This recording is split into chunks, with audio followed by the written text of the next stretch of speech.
आल्चा खानुको मजा नै बेग्लै छ नि हो आल्चा हैन।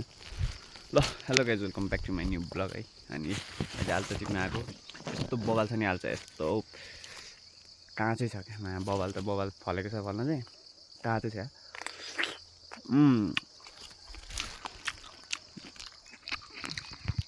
हल्कै रातो रातो लाग्न थालेछ है। हामी यसो घरमा लगिदिनु पर्यो भनेर आएको।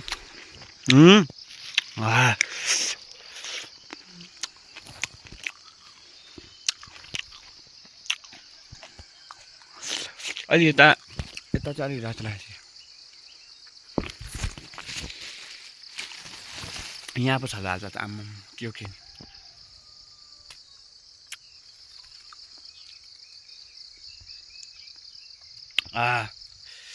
ल अब एक झोला टिपेर लान्छ यार है। ए खाँदै पनि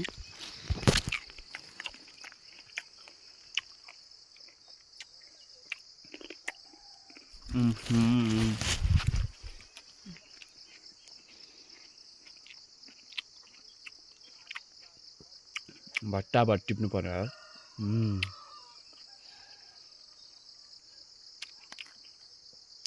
टन्नै छ क्या। ल अब म भट्टाभट टिप्छु है। यतापट्टि जानु पर्यो। धेरै खाए यार।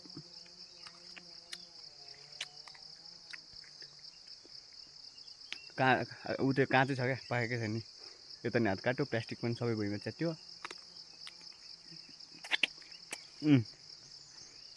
गोजीमा ल यस्तो छ अब अर्ग्यानिक आल्चा।